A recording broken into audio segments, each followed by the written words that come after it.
I just saw Dr. R. Praveen join in. Dr. Praveen, welcome, sir. In case you can switch on. Yes, Srikanth. Good afternoon, yes. Dr. Praveen Kumar. It's a pleasure having you with us. So let me have the honor of introducing you to the participants. Dr. R.S. Praveen Kumar, of course, needs no introduction. He is an cop by profession, a social worker at heart, and by training, he is a veterinarian. A secretary of the Telangana Tribal Welfare Residential Education Institution Society, and a founding member of Swaros. He is an IPS, as I said, of the batch of 1995. He has received Telangana State Excellence Award by Government of Telangana year of 2017 and the Telugu Person of the Year by Sakshi Excellence Award. He holds a Master's in Public Administration from Harvard University. He is an Edwards Edmison Fellow, a Doctor of Veterinary Sciences from Andhra Pradesh Agricultural University, Hyderabad. Welcome, Dr. Praveen Kumar. So as you can see, ladies and gentlemen, we have a full panel. And post this introduction, let me quickly, I think in the interest of time, dive right into the questions itself. So the first question that I would like to ask all of you again would be to introduce your organizations and briefly tell us about how you have been supporting the rural and social entrepreneurship ecosystem in Telangana. So let me start with you, Dr. Praveen. Thank you so much, Srikanth. At the very outset, I thank all the thank you for inviting me to talk about Telangana social welfare and tribal welfare residential education institutions. I consider it as a great honor. So with regards to my organization, so this is part of government, social welfare and tribal welfare departments, and then we have about 450 institutions which are exclusively meant for the marginalized kids, both boys and girls. And all our schools start in 5th grade and then they go up to college, and then we are all English medium schools, and our schools are located in different parts of Telangana. So some are even in interior forest areas. So we follow the state syllabus, and then we are supported by, we are funded by Government of Telangana, particularly the welfare departments, and we are part of the prestigious KG to PG mission, the dream project of our Honorable Chief Minister Sri K. Chandrasekhar Rao. So this is about my organization, and I'm heading these institutions as the secretary. So this is briefly about me, Srikanth. Right. Thank you for that introduction. We will be coming to your various initiatives, etc., in the next round. Now, quickly moving on to, let me move on to Professor Ramesh itself and ask him the role that he is playing. Sure, sir. So good afternoon. Very happy to be here. So I lead most of the research, outreach and innovation activities at IIT Hyderabad. So Dr. Srikanth introduced me as IIT Hyderabad. I'm connected with them as well. I'm on the board of their incubator, IIT, and I'm also a faculty there. I teach there also. But otherwise, I'm a full-time faculty at IIT Hyderabad. And so what we do, we're primarily a research university. IIT is a research university. We have 20-odd research centers. And apart from, of course, we are getting good quality research publications and theses and PhDs and such, that's the primary objective of any research institution. Another key objective for us is translating this research into solutions. So that's been a very, very strong aspirational objective for the institute from the outset. And 2008, the incubator was started. It's one of the older incubators in the country, and today probably among the largest university incubators. And the incubator was started with the objective of trying to translate research into solutions and products and startups. And but that was not to be. While we have had about 300, 350 startups in the last 12 years that have been through the incubator, very few have come out of research. So 3 years back, we started yet another experiment called Product Labs, which is a translation group to create products out of research, a non-research group, engineering group, and that's been working well. So we got about 10 startups come out of that.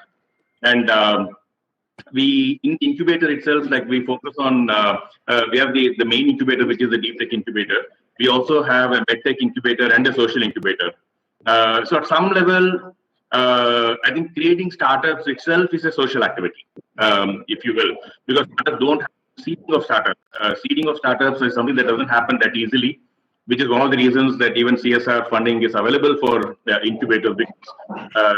So for us, like we view any startup that gets seeded itself as a good activity, but then specifically in our medtech and the social incubators, the two parts of our 3-part incubator, most of the technology that's coming out of those or startup that's coming out of those have a more direct social impact.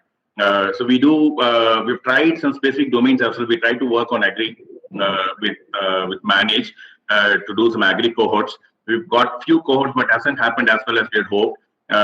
So we've been trying different things, but so that's the introduction to the institute and the social outcome through innovation that the institute is trying to create.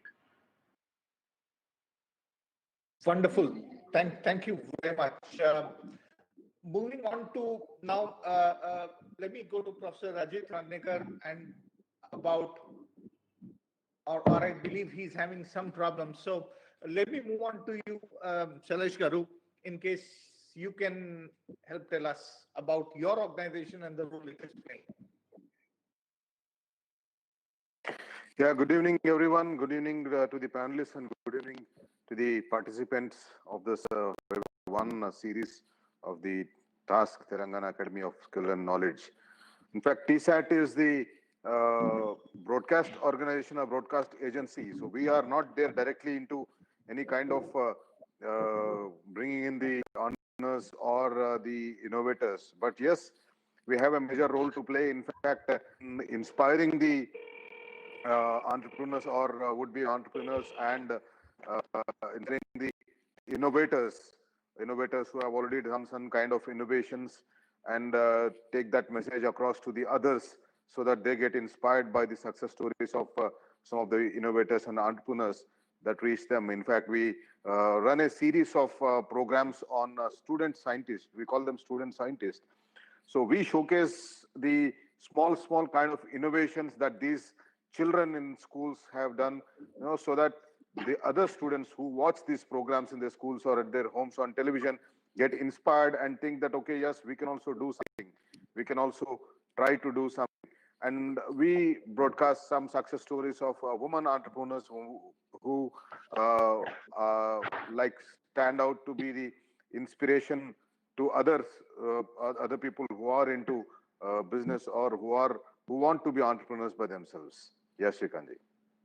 Wonderful, thank you. So since you spoke about women entrepreneurs, we are having Dipti Garu with us. So Dipti Garu, in case you can tell us about WeHub.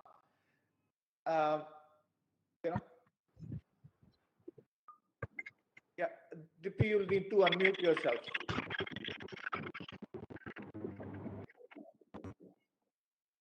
Fine.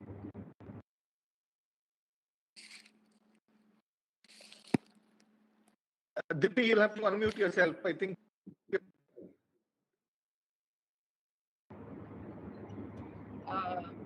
It's better now, I presume.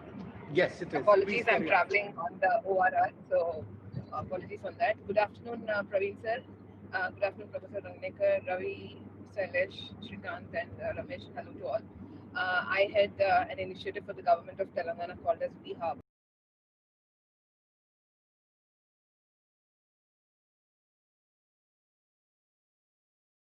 And as Shrikant mentioned, our focus is on women entrepreneurs, and we do 3 things primarily at WeHub.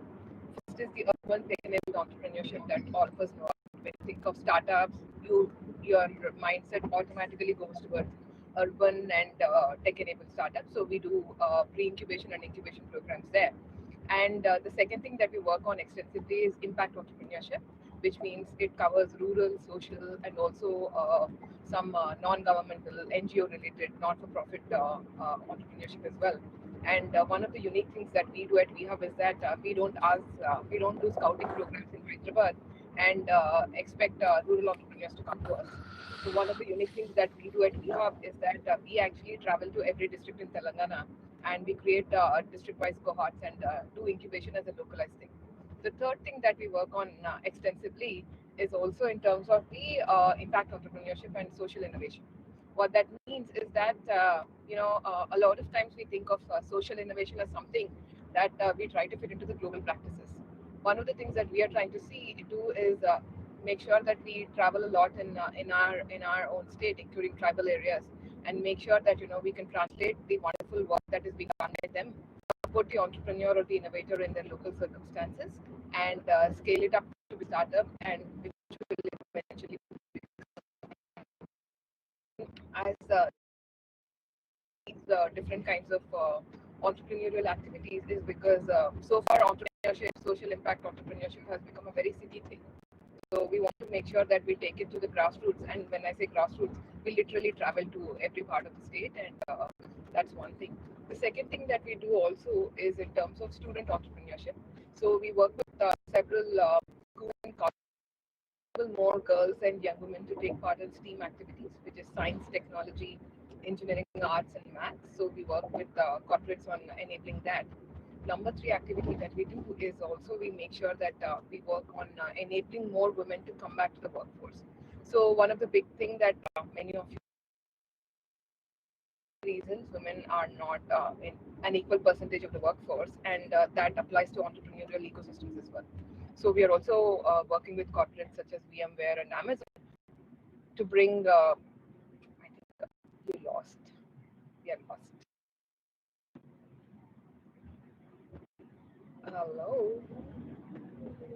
You're audible, Deepthi. So at least voice will can take Okay, voice. cool. So I'll just turn off my camera for now. So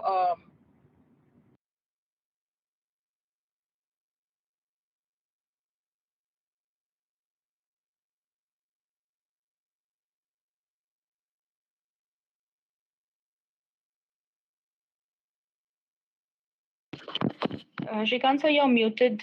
If you could unmute yourself, please. okay, so Thank you. sorry, Shrikant, Yeah, I'm back. Deepika, So one of the most unique things. So we do a lot of work with women returning to workforce, and one of the proudest things. Later, one thing we've worked on extensively is outcomes and deliverables. And one of the biggest deliverables that we have been able to provide is the platform that we are using right now, the Octa platform. It is developed by a WeHub startup. So that is broadly the work that we are doing in terms of women entrepreneurship and entrepreneurial ecosystem as a whole. Thank you. Yeah, thank you for giving the complete detail. Now, Ajit Garu.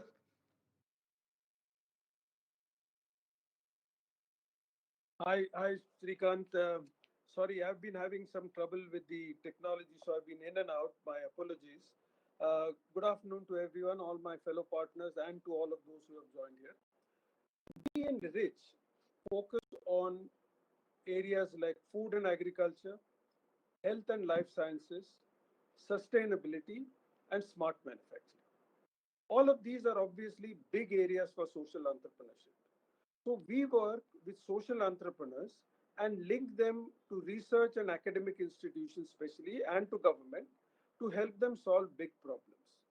Just to give a few examples, there is an entrepreneur in our state who has developed beautiful machines in rural areas for cutting, or in the agriculture sector, even for cutting things like water hyacinth, etc. But those blades needed strengthening. So we introduced them to ARCI. We worked with them to strengthen the blades. And now it's so good that they're being used by municipal corporations across the state for cutting water hyacinths. There is another entrepreneur whom TSIC brought to us. They have a UVC light which kills coronavirus. But so we got that UV certified by ARCI. We got CCMB to certify the virus disinfection, triple IT to give them technological input. So now it's ready to be used, not just across the state, but all over the world. There is a Khammam-based graphene manufacture-based technology which is used for thermal deactivation of COVID. Again, they need testing equipment. So any social enterprise which needs any kind of testing equipment, any kind of expertise, we connect them to the right expertise and to the right people so that they can come to market very quickly. The last, and to me, another exciting one which has just come today, is a natural herbal weed killer. So we will link them to the Professor Jaishankar Agriculture University. Together we'll test it, we'll make sure that it works. So our job is to help social entrepreneurs across the state to get their product to be ready for the market, not just in the state, but all across the world. Thank you. Thank you, Ajit Garu. That's interesting how we are looking at how rural things can be improved. Now, moving on to you, Ravi Garu, in case you can help. By the way, just for the benefit of everyone and also the students, I'm sure you would have a lot of questions for our panelists. So please keep on typing the questions in the chat box, and we will ask the panelists once we finish our discussions, the questions. We have close to 500 people attending it over here. Apart from that, we are live on YouTube, on Facebook, as well as on TSAT. So people can access it from the TSAT TV channel or the TSAT. This is have done it on all these platforms, and I'm happy to see that a lot of traction is also coming up on the TSAT app. I just got a screenshot of it. So over to you, Ravi, and what?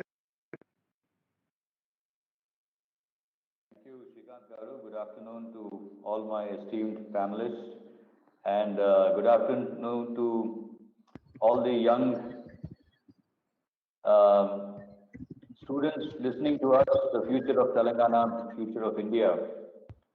So I have two responsibilities. One is with this organization called T-Hub, and other responsibilities with an organization called TSIC, the Telangana Innovation Cell. So I just wanted to lay out for you the way I see it, because I also get confused as to what are these two things doing and how are they complementary, or how are they synergistic, and so on. So just for the benefit of you to kind of put a lot of the work that's happening in the innovation space, one of them is where there is a very clear commercial value proposition, something that makes money, is profitable, and all that, and also it scales very, very fast. As in, today it is making say 1 crore. Suddenly within 2 years it can make 50 crores, 70 crores. Those are the kinds of startups that usually that would gravitate to an organization such as T-Hub, because this is where we understand the ability for these startups to really break the barrier of status quo, and in that process solve some very important problems that are being faced by the consumers, the customers. But unfortunately, only about 5 to 7% of innovators or entrepreneurs fall into this category.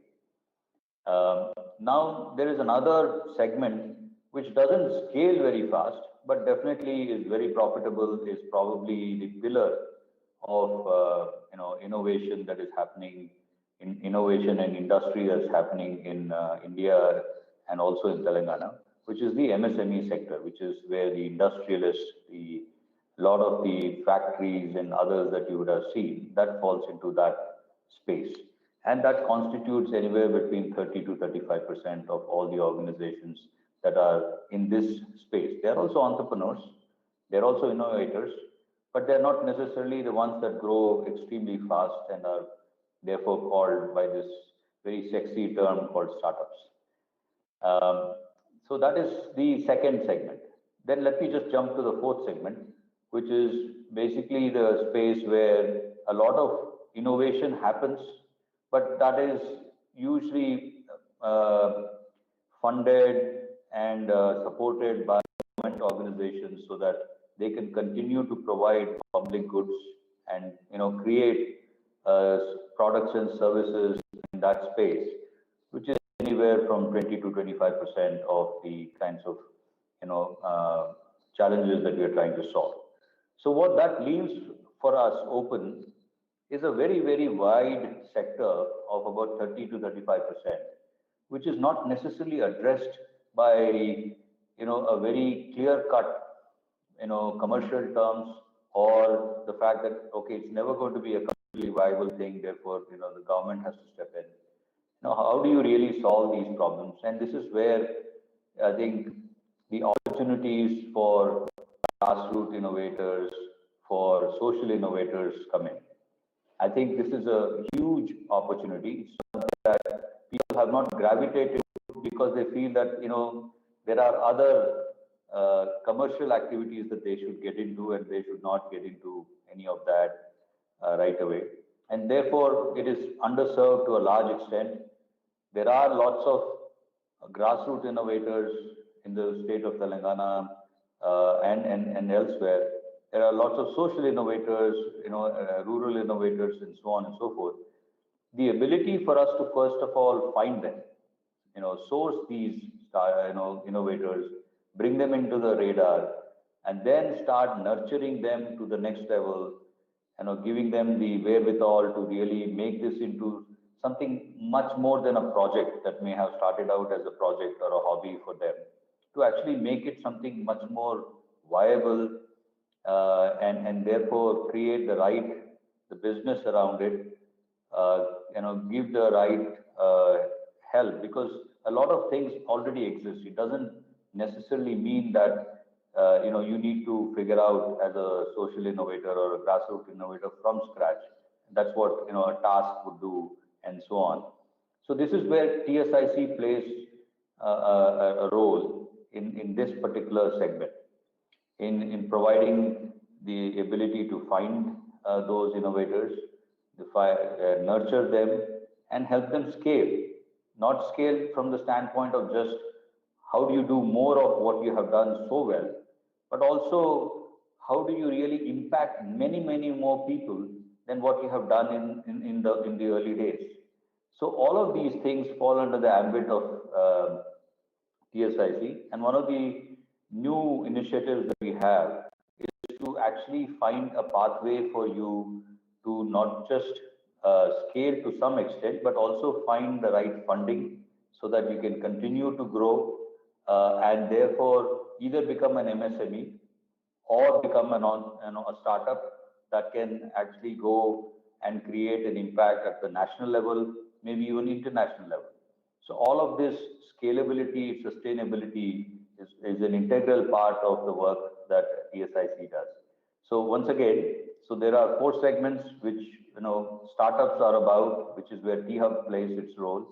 There is a second segment which is where MSMEs are, and the third is where the social impact, the grassroots innovators are, which is where TSIC does its work, and the fourth one is primarily around those innovators that are doing work in the space that are supported directly by the government and so on. So this is how I would put it, and I will add one more thing, that Telangana is probably the best place for you to be a grassroots innovator or a social innovator, primarily because we have a very comprehensive ecosystem. Given all the people that you heard so far, can you imagine any other way that you will not be able to get the support that you really need once you embark on this space? So one of the things that you may find, first of all, is this an option for you in a career? It is. And once you embark on this option, there are so many people here to hold your hands and take you, through this journey and really make you successful. Where else will you find something like that? And I'll just give you an example that Ajit already mentioned, which is Nasimachari Garu, who was a grassroots innovator. He was found by one of our partners. He did his work in the UV space. He did very well with the innovation that he had. Recently, in response to the pandemic, he came up with even a better innovation for coronavirus, and all the way from him getting the help from TSIC to Rich stepping in and helping him with the validation of the technology and so on and so forth, to T-Hub helping them with the business model and so on and so forth. So everybody is available through their expertise, their competencies to make sure that at the end of the day, you are successful. So I think this is a very, very unique opportunity for you. If you're considering this as a career move, I think it's the right time and it's in the right place. Thank you, Ravi Garu. Very interesting. In fact, you've taken the words right off my mouth itself, because the reason why we are putting this, today as part of this webinar series is that our youth understand, yes, this is the state where people like, right? Movies have been made about them. Innovation is not only looked at with a focus, but also looked at and recognized. And the entire ecosystem over here is there to recognize whatever you do. And I would be talking about some more examples, but since, as they say, might is right, and Ravi, you have the mic with you. So let me move on to you with the next set of questions, which is more in terms of to understand how does T-Hub or TSIC, have their play in the tier 2, tier 3 cities? That's one. Second is you spoke about hand-holding. So how does T-Hub do the hand-holding or TSIC do the hand-holding? And also, in case someone is interested in starting such a thing, so what is the process that they need to follow? So 3 questions. Yeah, so thank you once again, Shrikant Garu. Yeah, so a lot of this work that we have done, we are the youngest state in India. We are also probably the first state that has taken the initiative to create all these organizations and so on and so forth. But most of the work has so far been done in Hyderabad. I think VHub has done a lot outside, and some of the others we have begun to do a lot more outside. But we have also begun to understand that there is so much more that can be done. And when the first 5 years we spent in getting our models right, getting our processes right, getting our offerings right for the first 5 years, I think we are at a point where we know what is working and what are the things that we can take outside and be able to scale our offerings in other places. So as of today, we have 2 locations within IT towers, one in Karimnagar and the other one in Marangal, where we are beginning to offer a comprehensive set of services that each and every one of us who you see here on the panel is already involved in. So if you consider this like a spoke, this is the spoke of the hub that is in Hyderabad. So a lot of the mentoring or access to technology, access to markets, access to investors, all the work that we have been doing so far in Hyderabad has now become available in these 2 places already. And of course, TSIC continues to do a lot of work with all the district collectors, district science officers, district education officers as well. But this is one way that we are beginning to do a lot more. So if you take the way we went about, doing one of these events just recently back on Independence Day, 15th of August, we actually went to all the 33 districts across Telangana. And we asked each of the district collectors and district science officers, DPROs, to actually help us find innovators that are there in their districts. In fact, we even created a competition amongst them to see how many innovators they could find for us. And it was very nicely gamified, as we call it. And then we got some very, very good responses, and we collected more than 350, 360 innovators coming in. And then we started shortlisting them and trying to find them the right place for them to be showcased. Obviously, one, they were showcased in the district itself. So the district collectors, other than doing what they did with the flag hoisting and so on and so forth, the next thing that they had to do was applaud the innovations that were there in their districts. So this is now now become a kind of a norm, as that we will do this every 15th of August going forward. Also, a lot of them also got a chance to be showcased at a central location, which we did, of course, virtually this time around. So it's an opportunity for us to not just source from tier 2, tier 3 cities, but also provide the visibility, the awareness creation, and so on and so forth. So that is great for the innovators that are actually being now appreciated, acknowledged, and so on and so forth. But this creates a lot of excitement. This creates a lot of aspiration amongst all the other people, students who are looking at them and saying, oh, he's from my same college, he's from my same school. Why can I not become the same thing? And we are saying we have the ability for you also to do this and take this thing forward. And therefore, a lot of work happens in the education of these aspiring innovators to start coming, taking up this path. And for the innovators that have already been now recognized, shortlisted, acknowledged, we also give them the ability to start creating an industry around it, a business around it, and so on and so forth, through all the work that we do through funding and mentoring and so on and so forth. So as we speak, we have about 35 innovators that are going through what we call as an incubation program, pre-incubation program, I'm sorry, where we will be taking a lot of these innovators through what we have probably taken for granted in the startup industry.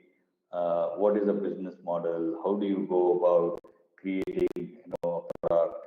How do you talk about your business plan and so on and so forth? So a lot of these things, fundamentals of building a business is something that we will teach, so that later on they can actually go to an incubator of some sort, maybe a social innovation incubator, right? So there are two of them that I work with, and that's why I'll allude to that. One is in IIIT Hyderabad, an AIC there, and similarly there is one in IIT Hyderabad that is being done along with AFI.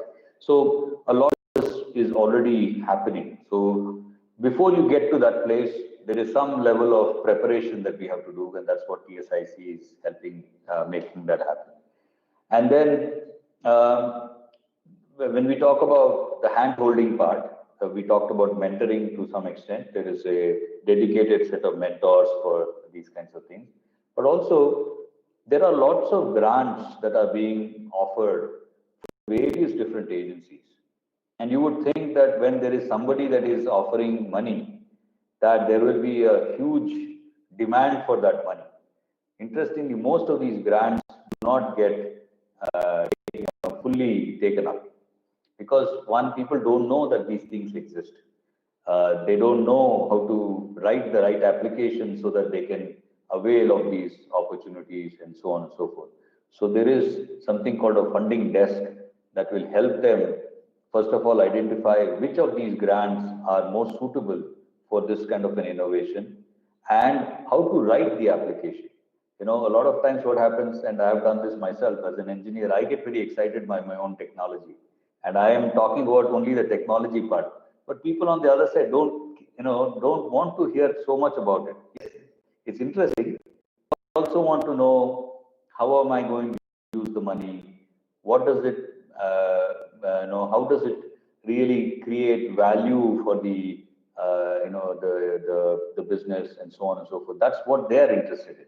And therefore, an application to get them to, one, first of all, understand, and then number two, to get them excited is what a lot of this funding desk will help them do.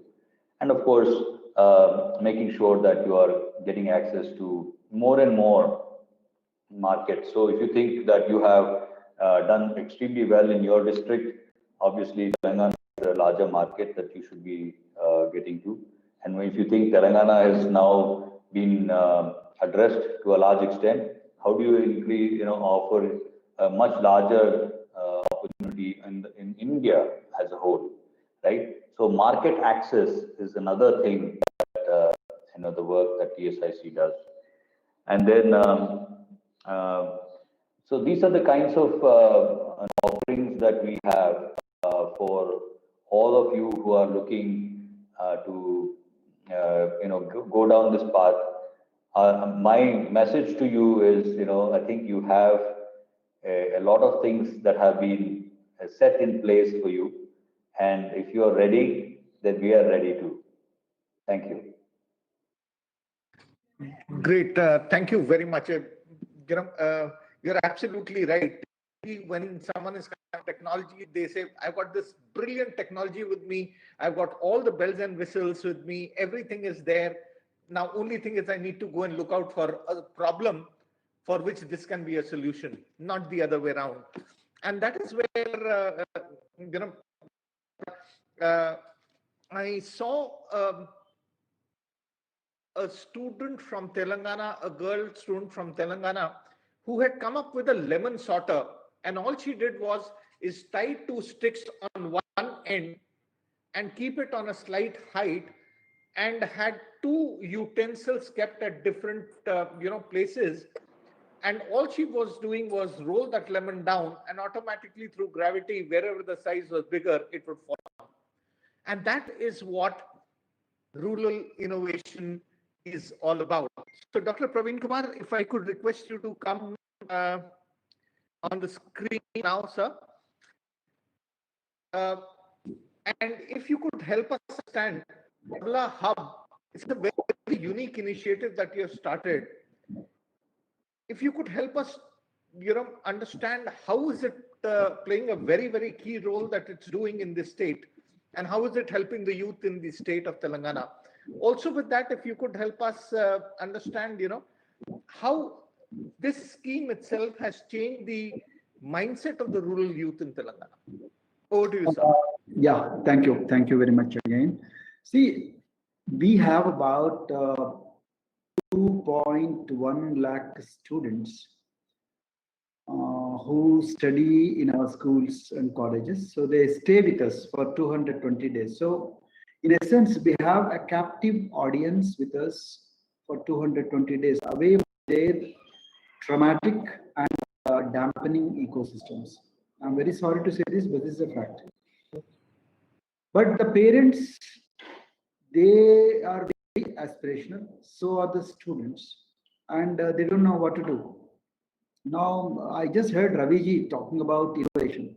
I felt very happy about it, but I think our systems are, particularly the rural systems, are very far from innovation. They have innovations, but the kind of innovation, then incubation, and then the scaling up and all, I think it's kind of Greek and Latin to our students. And then so is the case with many students in many ecosystems.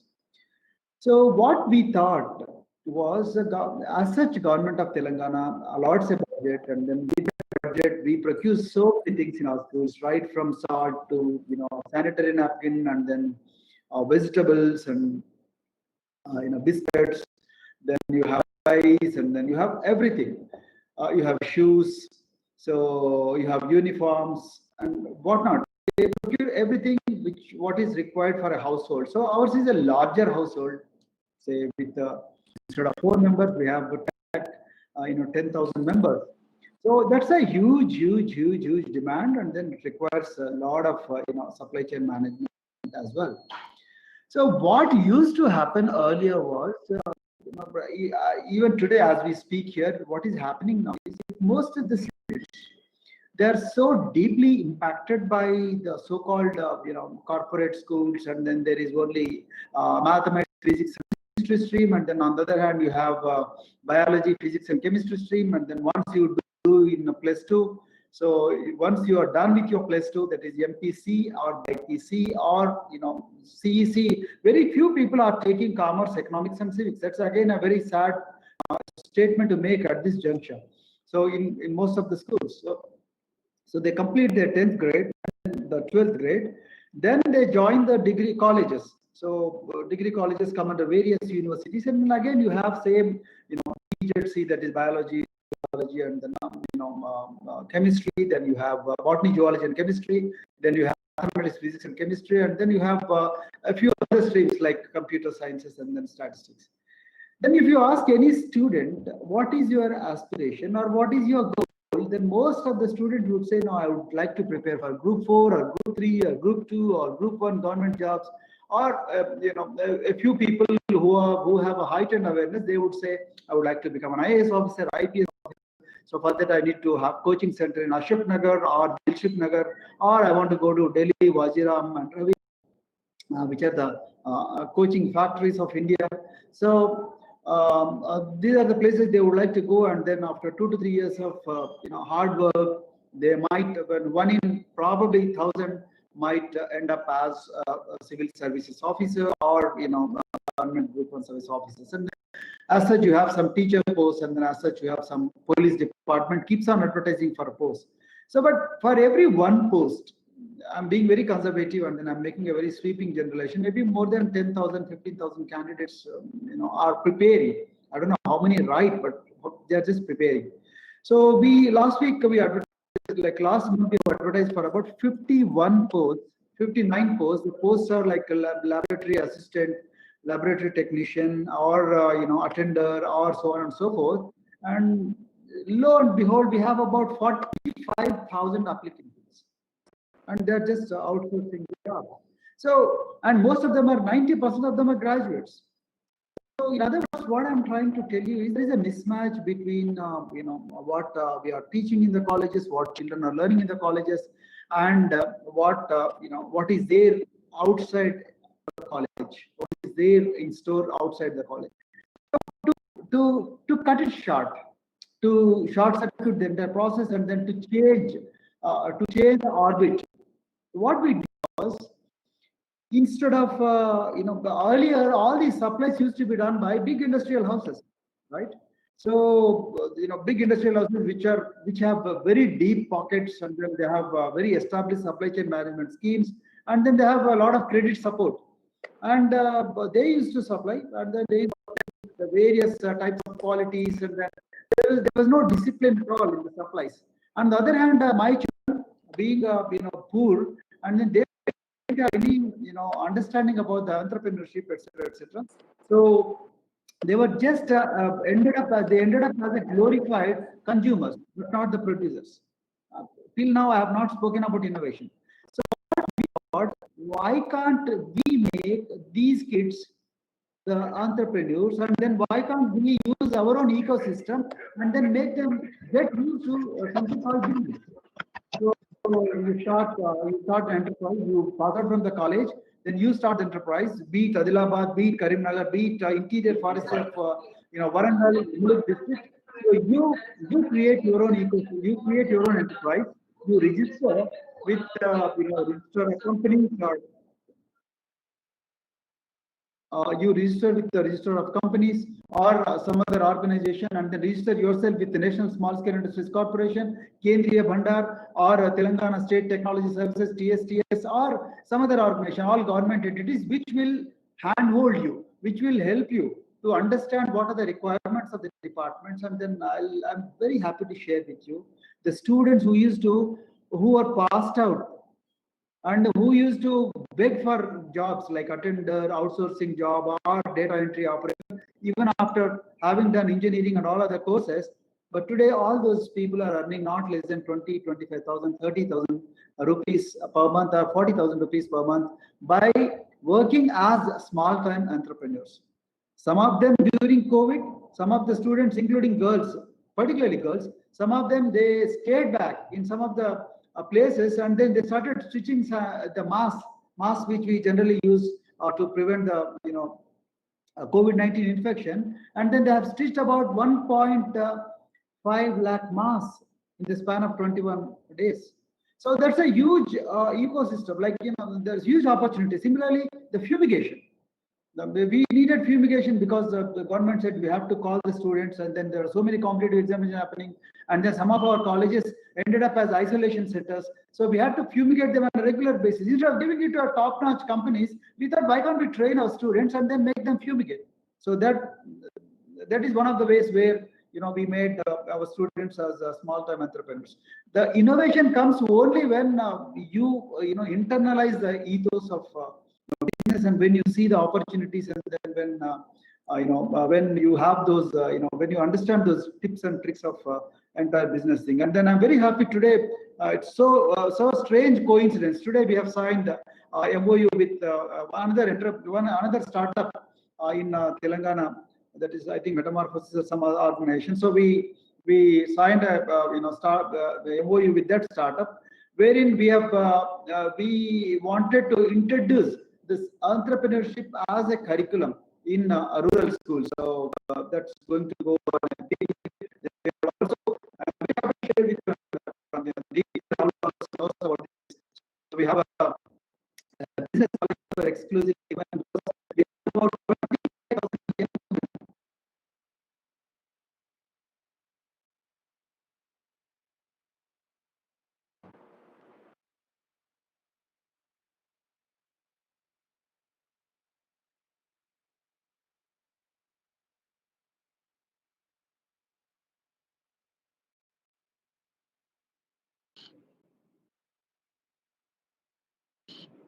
But some of them want to become business women as well. And then it is very important for women, particularly from rural and then marginalized communities, to stand on her own legs. So to give you an example, so we teach driving, that to four-wheeler driving as a mandatory skill for all the young women in our colleges. Four-wheeler driving, horse riding, then riding Royal Enfield Bullet, so that to pump up their energy and enthusiasm, so that they can discover their own potential and then stand on their own legs, so that they don't have to depend perpetually on their life partners or the families to make their own way. So this is how what we have been doing. And then I think so far we have made a good progress, but a long way to go. And if organizations like we have T-Hub and other organizations, will go much faster, and you'll be more focused on our job. Thank you. This is what I wanted to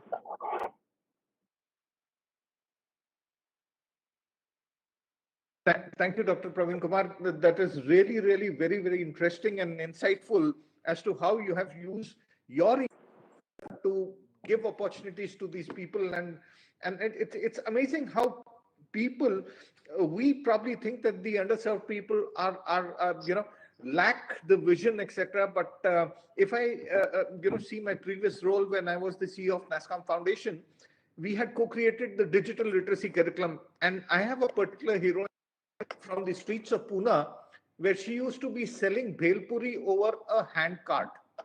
And when she did the digital literacy program, the first thing she did was create a WhatsApp group of all her customers.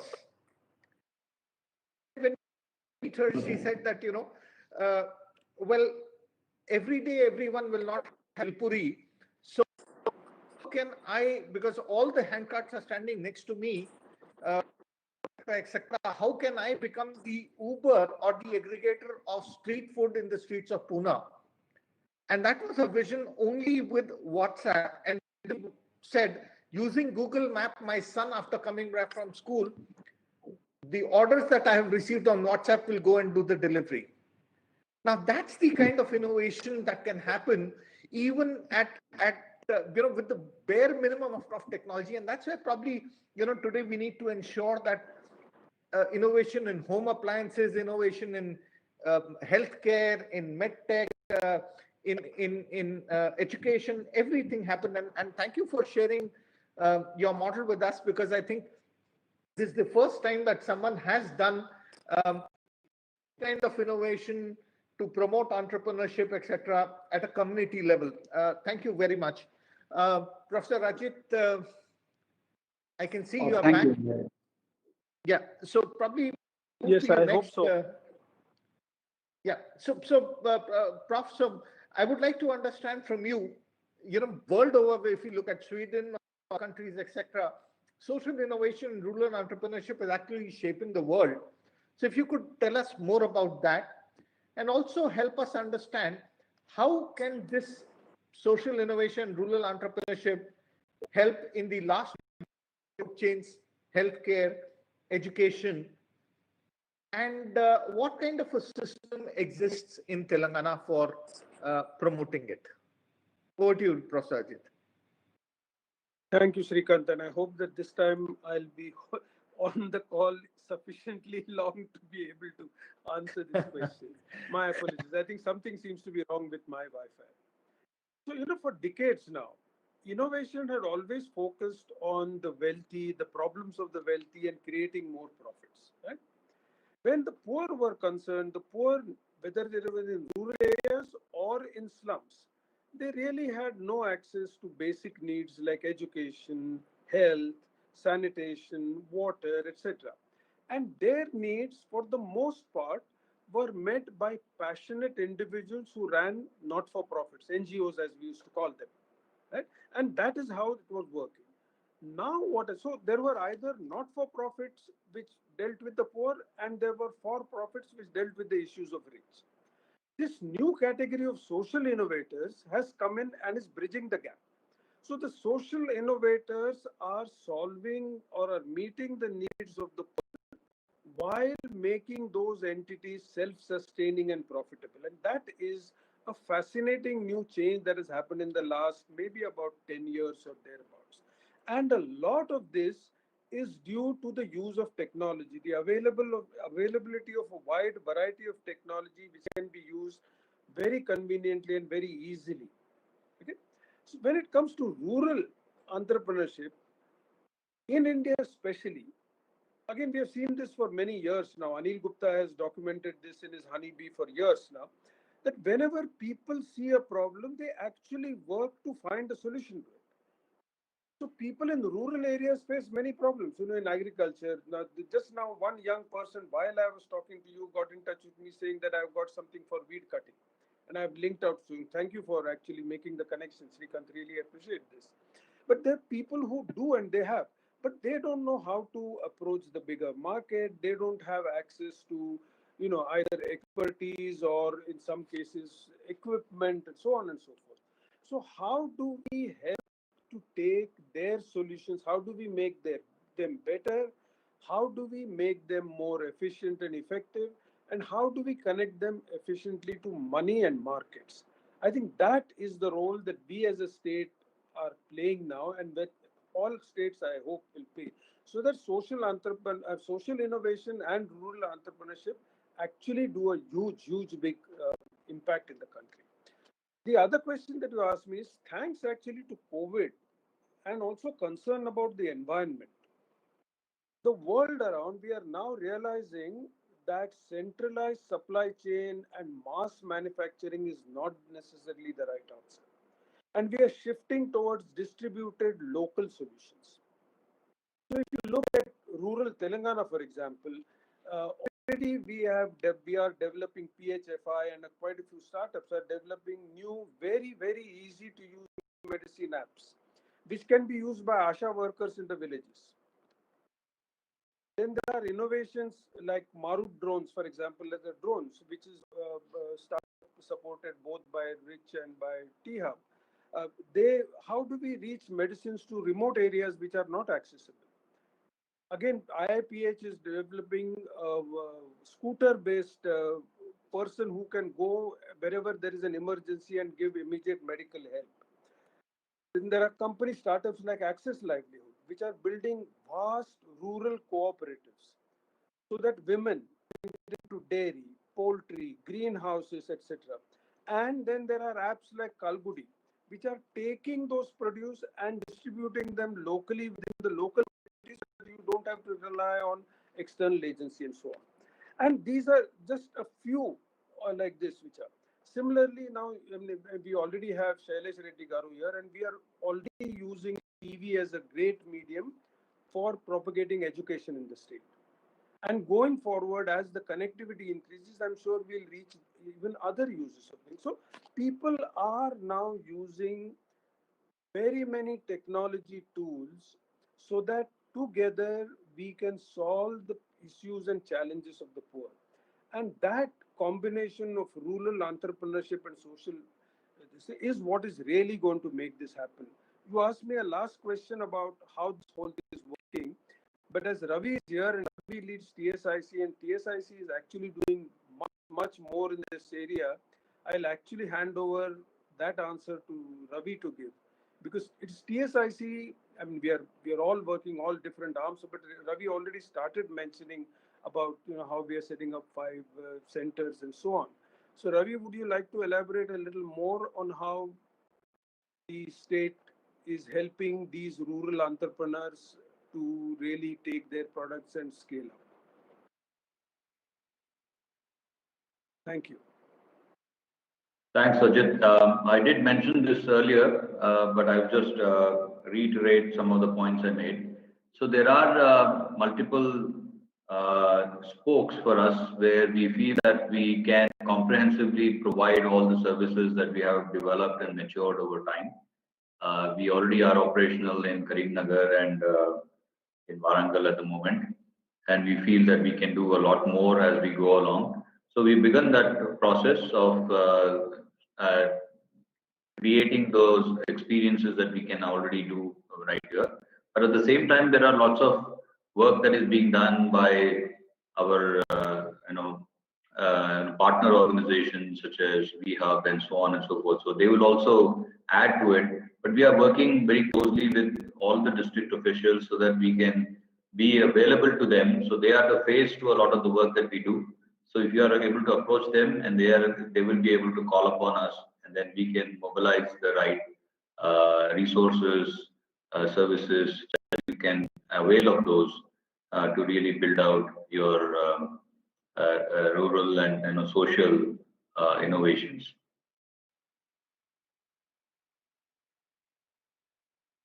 Thank you, Ajit. Thank you, Ravi Garu. Thank you very much. I think some of the points that have been mentioned, and in fact, of course, if I don my old hat and I look at the NASSCOM Social Innovation Forum that I used to earlier as the CEO NASSCOM, one of the things to ensure is that whenever we are talking about social or rural innovations, etc., we used to look at 3 things. One is, of course, it should be frugal to develop. It should be affordable so that people can utilize it. And of course, it should be easily accessible, which definitely are the key marks of the rural and social innovation entrepreneurship ecosystem. You mentioned VHub and the work it is doing. Let me move on to you, Dipti. Dipti, if you could help throw some light on participation of women in the field of social innovation. Also, what kind of opportunities and mentoring is given to such innovators? And how does one get associated with an organization like VHub? Over to you, Dipti. You need to unmute yourself. Thank you, Shrikant. Yes, so let me dive right in. So we are talking about social innovation. Let me start with rural entrepreneurship and social innovation a little bit. So to start with, what Dr. Praveen Kumar sir said is absolutely what we are actually noticing. See, in a rural context, there's no the concept of innovation does not come until they realize the monetary benefits of their what they're actually trying to do today. So one of the first things that we are actually trying to do at VHub is to make sure that we last year we did an approach where we were working with the district administration directly, and one of the things is that we noticed is that rather than the top-down approach, working with the entrepreneurs on the SHG women on the ground was yielding much better results. So that is one thing that we actually made a big change on. And coming on to the kind of participation of women in social innovation, first step for VHub is to make sure that they get into the entrepreneurial ecosystem. There are phases to how we look at social innovation among women. First is we need to make sure that women become a part of the economic workforce. The second step is make sure that they have aspirations to be an entrepreneur. Number 3 is to make sure that they become an entrepreneur. And number 4 is, as they are going through the journey of being an entrepreneur, teach them the concept of how uniquely different they are from what is already there, and then creating an ethos of innovation. I'm just going to reiterate what Dr. Praveen said. So that is what is there. But on the second side, if you look at it, a lot of the social innovators, a lot of the NGOs that Professor Rangnekar was talking about, the passionate people, 99% of the time they tend to be women. If you notice, a lot of NGOs are by women. A lot of the passionate work is done by women. But one of the things that they don't realize is that they are not creating NGOs which can scale for impact. So at VHub, we are making sure that not only do they do the good work, they also can do the work which can scale for impact. And we are trying to work in making sure that they go from NGOs to either they go to NGOs to impacting 1 billion, or they go to NGOs from NGOs to becoming social enterprises. Coming down to the second question that you asked me, Shrikant, is what kind of support and mentorship is provided to these women in the rural context. So very clearly, at VHub, we do not differentiate between urban and rural women. Entrepreneurship is democratic, innovation is democratic. And as incubators, we try to change the language into a lot more local and vernacular. We do a lot of our rural entrepreneurship sessions in Telugu. And many times, actually, I do lead the sessions there. We are there on the ground. We are going to villages. We are going to their workplaces. Mainly because the biggest morale booster for any innovator is actually getting the support of the community. And if it is a woman, when neighbors and the community sees that this is a woman entrepreneur, she's an innovator who is actually being lauded by so many people, who is actually being highlighted by so many more, it will actually create a change in the community and make sure that that innovator can actually become much more recognized. So at VHub, we do not differentiate between urban and rural. The only difference is that our training language is different, and our examples are much more localized and much more. When I say localized, I'm not even talking about India level. I'm talking about Telangana level. I'm talking about district level, and that is how we do that. Number 3 question you asked. Before you jump on to number 3, since you have been going to the villages, etc., and all that, it will be interesting to understand if you could share 1 or 2 case studies, some of those examples you have come across, and the kind of women entrepreneurs that you are with. That'll be very interesting for the entire student population to understand how this thing is happening on the grassroots. Please. Love. Definitely. I can tell you about 82 because that's how many rural women went through our incubation program. As Dr. Praveen, again, he said, and I was so very thankful that he said that is, these stages and ages and phases matter for urban entrepreneur because, we have made it an art of making it such more so fancy that, startup and innovation, blah, blah, blah, all that stuff. But for a rural entrepreneur, it is like, I have this idea. I want to make a product. Is it done or not? They don't care what you do as an enabler. So the first example I'd like to actually give is a lady called Shilpa. She's in Suryapet. I don't know how many of you know Suryapet, but she's actually one of the entrepreneurs who actually does sericulture. I hope you guys know what sericulture is, but she's one of the zero waste manufacturers or the entrepreneurs who's actually into sericulture, and one of the only women in the entire Telangana state to actually award and also recognition that she's a sericulture entrepreneur. And the reason I'm actually mentioning this is she actually employs 45 people. She makes a turnover of 6 lakh rupees per month, and she makes sure that she monetizes every single aspect of her entire sericulture process, right from the start of growing of the mulberry leaves till the time she gets the silk out. She has monetized every aspect of it. And what has we have done in that? We have made sure that it actually becomes a lot more streamlined process. She understands how to leverage technology. Number 3 is that how do we make it actually a zero waste where she can monetize every aspect? We supported her in that. Never did we say we are taking you through incubation. Never did we say we are mentoring you. Never did we say anything. All we said is, you want to do something, we are here with you.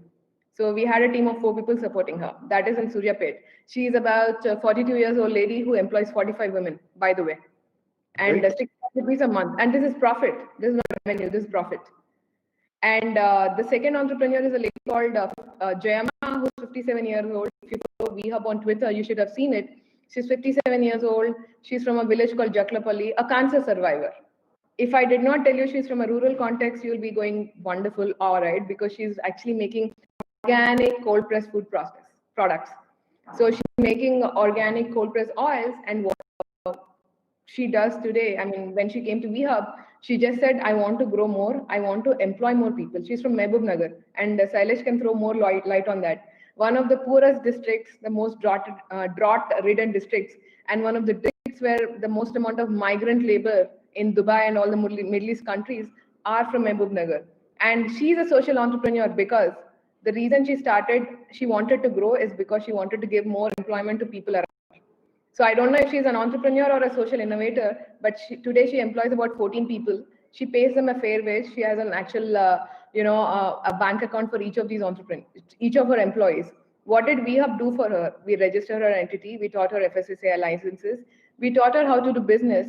But end of the day, today she has so many customers that if you do want to get cold press oils from her, you have to wait 2 weeks. From Hyderabad also. She supplies every week to Hyderabad, and if you do want to get something from her. So what I'm trying to get at is this entire ethos of urban, rural, I think once we overcome it as enablers, that is when we can actually do a lot more good. And second thing is that while we as enablers should know the global practices, we should localize it. We should make it so much more local that we should be able to communicate them in their language.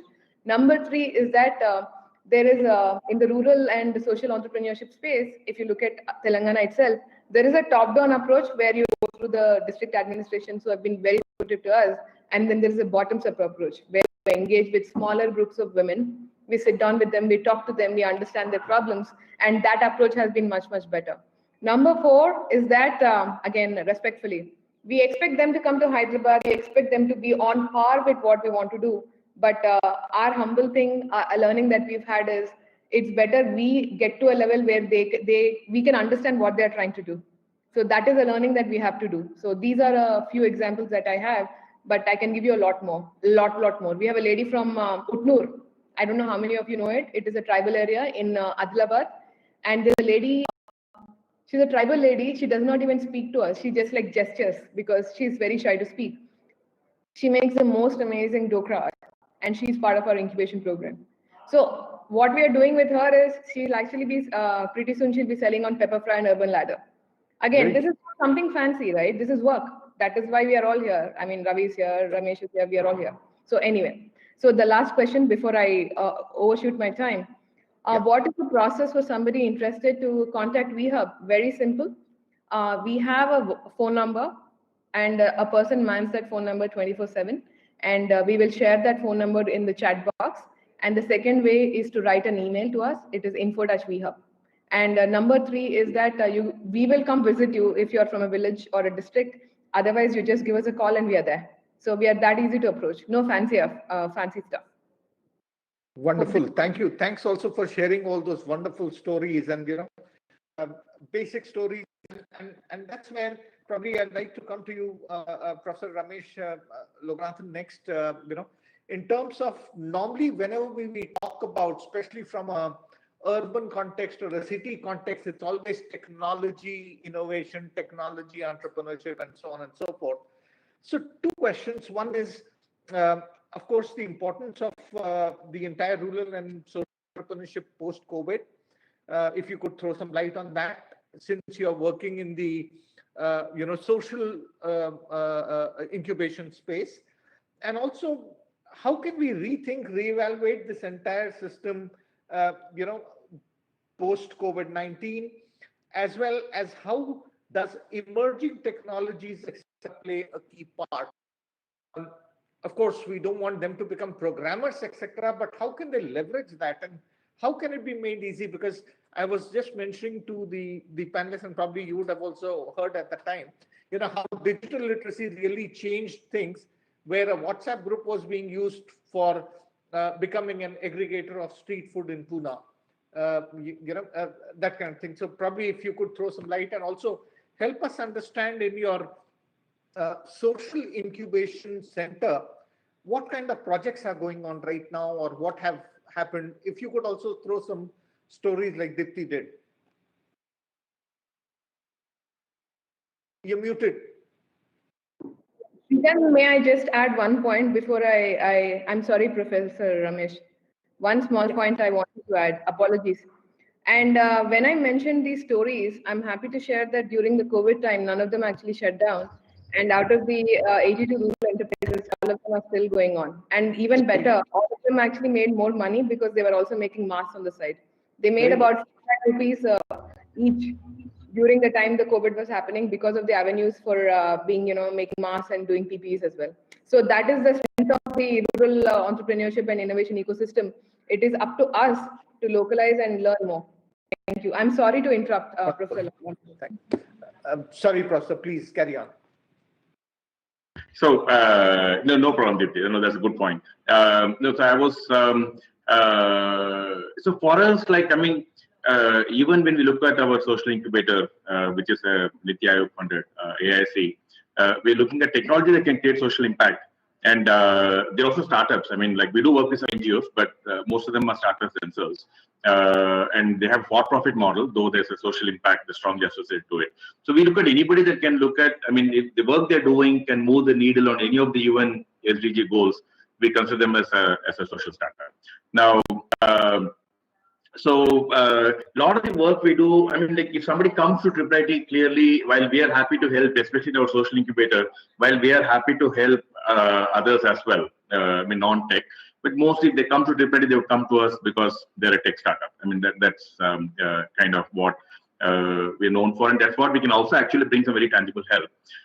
So we have a lot of startups that are in the agri space, in the life sciences space, in the women and child space. We have some startups that are in the women and child space.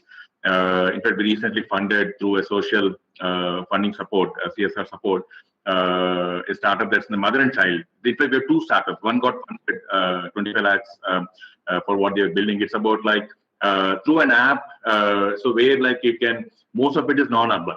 I mean, urban, they do have access to doctors and such. So their target is mostly either economically weaker urban or mostly non-urban. So where through an app they can monitor, I mean, the whole during the pregnancy, mother and child monitoring solution, wellness. So it's more preventive rather than go when something goes wrong. So it's a very interesting solution. So and they're going about it very nicely. We have some startups that are in the autism space. They're building solutions to both caregivers as well as the autistic child, also developmental needs of a child. So technology based, helping them develop. So that is there. There are a few startups in the agri space, technology for agri. There's one startup that's got a nice, a very, very low cost solution. Not very, very low, I mean, compared to other solutions, but a good solution for monitoring the soil and moist and other conditions. So where they can, using algorithms, suggest what is an intervention required in the farm. So they already have some farmers using it. They're trying to figure out the market right now. They're going after either contract, organic farming, contract farming, few specific types where like the crop is a little bit more sensitive to these conditions, where it makes sense. So in agri, we have a few startups. There's a startup, again, well known, they've been in the news a lot lately, Marut Drones, that's in the mosquito management space. And so they do a lot of work on mosquito. In fact, we are working with them, helping them develop a sensor. Today, like, there are no scientific ways to measure the mosquito quantity. It's very, very approximate. There are some measures available, but today the way the measure is measured is like by somebody just counting. They take, like, if it is larva, they just take a measured ladle of water from the lake and then manually count, like, and then it's a very, very approximate number. So there's a measurement device that's been that they've built, which can count exactly the number of mosquitoes per whatever unit they measure. And also in that process, they can, through the sound signature of the mosquito, identify what mosquito it is. Is it a dengue mosquito? Is it a male mosquito, female mosquito? There are sound signatures. So that's the first question. Now, next level, there's some other mosquitoes which you can't, kind of, the sound is not different. You can't distinguish based on sound, but you can distinguish based on features. So they are having a camera that's also in the measurement device. It's basically a tube with something that attracts mosquitoes, with a chemical that attracts mosquitoes. And as the mosquito goes to the tube, there are the sensors, the sound sensors and this camera sensors. So that's something they're doing. There's another solution that's being worked on It's based on a entomologist, a scientist report on mosquito corridors. Mosquitoes based on temperature and humidity. He has modeled how mosquitoes move. They move. It's not that they're uniformly spread across the city. On any given day, mosquitoes move in a certain way based on the temperature and humidity and few other parameters.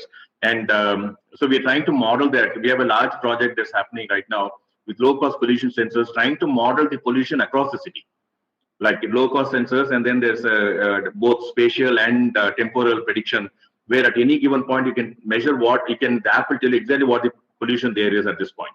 Using that and other temperature and humidity, this model is being developed, so where it will help with a more meaningful intervention. When you go and try to defog or any kind of anti-mosquito treatment, instead of going and spraying everywhere, through these models on any given day, you can send to a specific location where if they do the fogging there, it'll support a much larger area because they're catching mosquitoes before they move. And so medical is a place where we have a lot of work happening, low-cost diagnostics. There's one startup that's doing remote ICUs.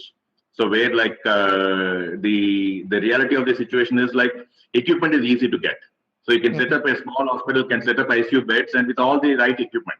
The qualified doctors is the biggest challenge. You don't have good doctors. So all they do is like they have a high definition camera that is pointing at the bed, ICU bed, so they can see all the equipment. They have the control center here. They get good doctors here in Hyderabad. And so there's 24-hour monitoring. There are junior doctors and others monitoring. They can see all the bedside monitors. So that was the low-tech way they started. Now what they're doing, they're using AI, computer vision AI to every monitor. They can now, it's just a camera. They can extract the screen or the monitor and make it look like the monitor is sitting right in front of you. They can get the exact monitors in front of you. That's already done. They're going a step further from those monitors using text and other processing. They're extracting all the numbers and now modeling for automatic alerting. Like it could be a bedside vitals monitor or pressure or like maybe a ventilator or whatever is there. They can monitor and then using algorithms alert, because sometimes who is monitoring may miss some symptoms. So it can be alerted and then come and look at then suggest what to do. So that's one of the startups that is there. We have a few startups in the diagnostic space. There are a couple of them that are specifically doing around cancer, low-cost diagnostic solution, where from an X-ray or a CT scan image or an MRI image or even a histopathology slide, from the image you can diagnose different types of cancers. There are a few startups that are doing that. There are startups that are in the diagnostics is a big area where we have quite a few startups. And these are some that come to me, come top of mind that I can think of. But broadly, technology is kind of at the core of most of the solutions. So the social impact happens not through an NGO or not even a social startup. Social impact happens through the products that they are bringing, that where they're leveraging some of the latest technology developments. And that's where the impact happens. So when anybody in this group, since most of them are engineering students, that's on the session today, if they have some good idea, they have at least a basic prototype. No point coming with ideas. Ideas come easy. So I would suggest if they have an idea, spend few weeks, maybe a couple of months, build a basic prototype to whatever extent possible. It doesn't matter how good or incomplete or complete, doesn't matter. Work on a prototype. Just working on a prototype gives a lot more clarity to the idea itself, what is feasible, what is not feasible, how to go about. And once they have a prototype, they can reach out to us, reach out to me. I'll be happy to guide them and like at the right point, if required, maybe even get them to our incubator to help. Wonderful. Thank you. Great listening to all these things, and especially, the kind of the lives that are being lost by mosquito-borne diseases, etc. Is, I think, if these innovations become successful, it'll be really, really good, because a lot of lives can be saved that way. So it is fantastic to know all these things, and of course, technology, as we said, right? And technology does help, but again, there is a huge potential for some of the students who are listening in over here. AI will be as good as it is trained. If the right data sets are identified and then it is fed into the system itself, and the right kind of diagnosis can be done. So there's a huge opportunity for a lot of the students who would like to get into that space also, where they could help train data sets and identify it. So thank you, Professor Ramesh. That was wonderful. And also in case you would like to add something from your own experience, apart from Tripoli, Hyderabad, in social space, in the rural, especially agriculture related, like you were talking about one of the things. Do you have any other example which you could, No, so yes, sir. So I agree. The monitoring I was mentioning, I mean, condition monitoring, that's completely agree. I mean, can you work for small farmers? They're still trying to figure out like the marginal farmer deliver value. Right now, it works for contract farming and like FPOs and like the communities, there are groups. There's another startup that was into spraying of pesticides. So the whole pest management, and so they had a drone-based solution. They have not had. They have a drone-based solution. Again, like so, they are trying to figure out. They've been at it very diligently. He feels very strongly for the problem. They've been at it very diligently for 3 years now. They've done a lot of pilots. They've tied up with the pesticide companies and like so they are trying to figure out the model. So their whole thing was, I mean, they're starting to get a drone. So they designed the drones also because these are higher payloads, 7 to 10 kgs, 15 kgs of pesticide liquid that's there in the drone. So designing the drones and not just the higher payload also should last longer. You can't, like if it's a 2-3 acre piece of land that they're spraying, you can't get it back and then take 2 hours to charge it, and then so it needs also have larger battery life. So they've got some interesting innovations that works well in the rural setting.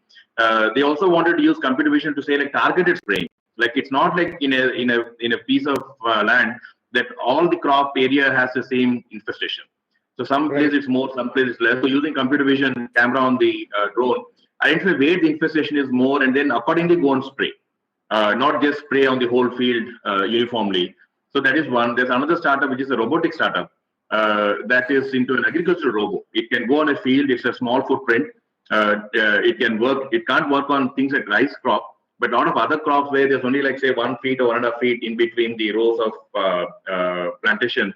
It can go and they do a lot of intervention that they can do in the fields. So it's an agricultural robo that's been already they piloted in few farms, and it's a platform. They can use it for multiple. It's like some of the tractor platforms. We have different attachments. You can do many things with it.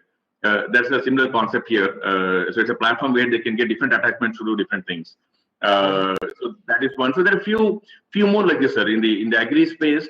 Just that one problem with agri is like the business models are the challenge. The technology innovation is easy. Business model, when you have to go and sell something, a solution, supposing a solution can be bought by a marginal farmer, somebody that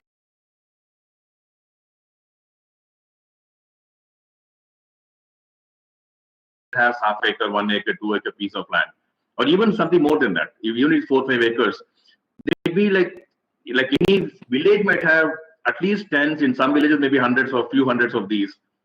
And at that scale, how do you find them and get this deployed in a way that it is also financially profitable?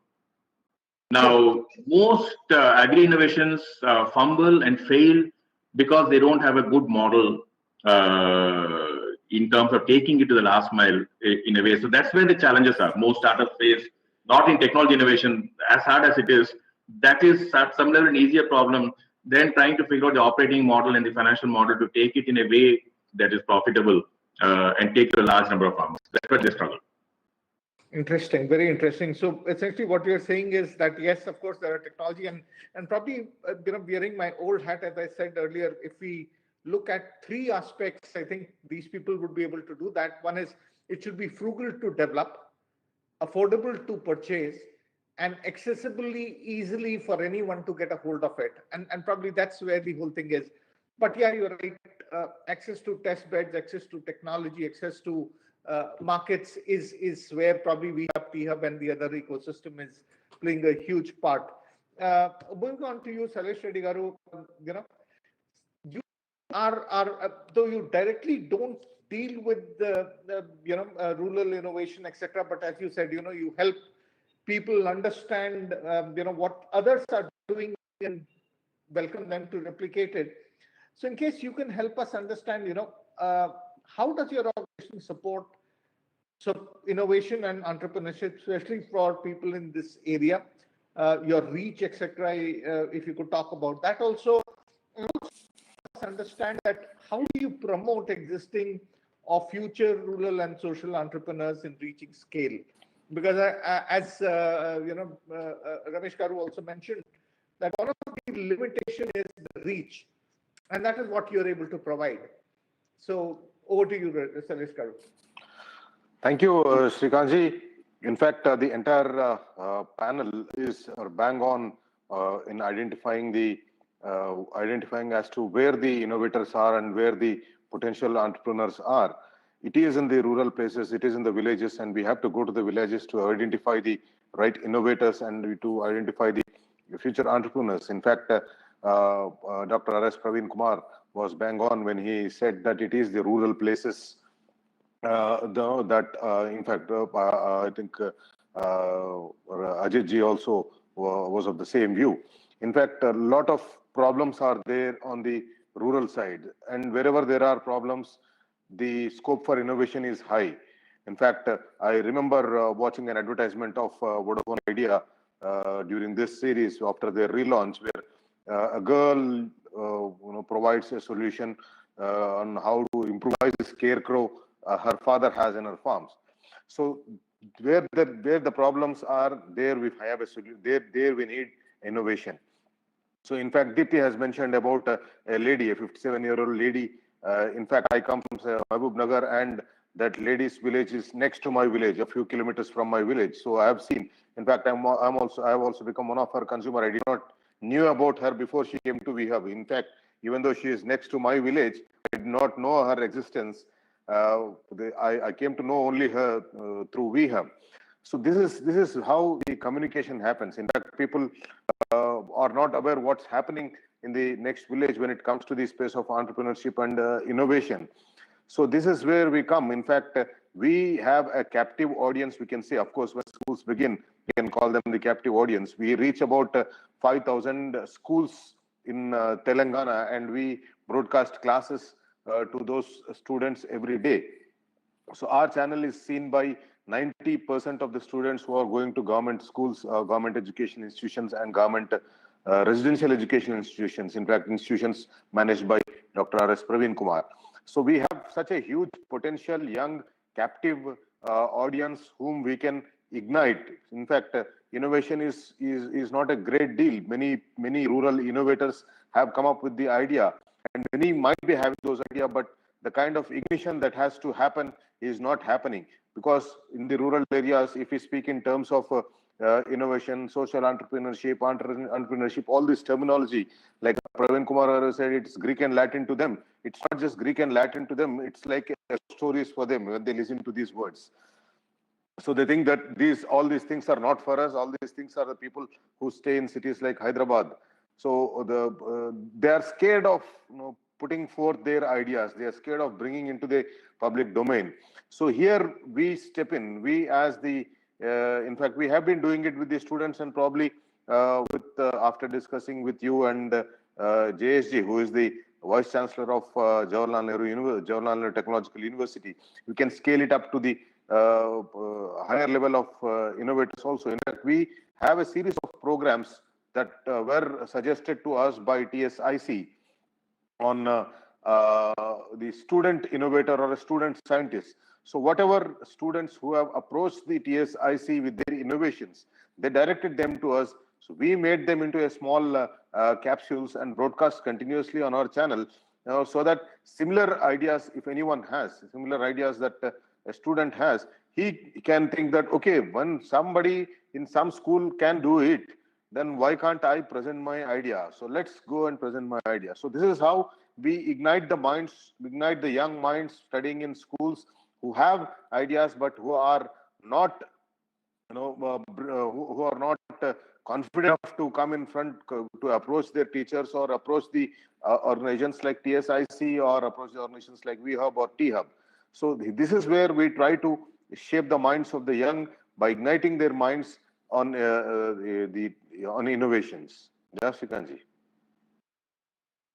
Wonderful, wonderful. In fact, this reminds me of an example, of course, not from this state, but the neighboring state of Kerala, where in my previous role, I was involved with KSM also, which is the Kerala Startup Mission, And one of the people who was being recognized over there was a ninth standard student. And what he did was he used to see people in his village with bent backs. And that he realized was due to carrying the rubber sap that they used to carry in buckets, which are heavy. And when he came to the city, he saw all the IT people carry backpacks. All he did was redesign those buckets into cylindrical containers, and he could keep two of them in the same bag. And that's the little innovation he was able to do to improve the life of the people in his village. So thanks for bringing out all those points. Very interesting discussions, and of course, a lot of questions have already come up. But before, okay, I can see Ajit ji had to leave. So let's look at the questions that the students have been posting over here. Okay, the first question is looking at, it was for Ajit ji itself. Ajit sir, how to approach you? I made a new device to cut weed in the fields. I'm a mechanical engineering student. So Vinod, we will be sharing the email ID of Professor Ajit Rangnekar with you. And you can send him those details. The next question is an anonymous question. So how will we be able to get some scholarship or grant to work on our ideas? Is there any website which shows all these details? Dipti, if you could answer that on behalf of the Kerala ecosystem, because Ravi and Ajit both had to log off. Dipti, are you there? Professor Ramesh, you could also add to it. You're mute.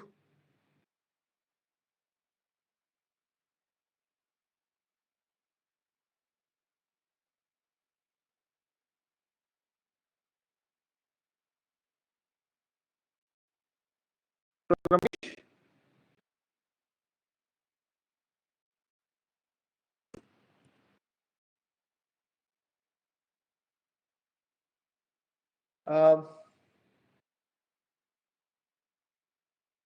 I think Professor Ramesh has also had some issue and he has dropped out. So, Salish Garu or Dipti, are you there?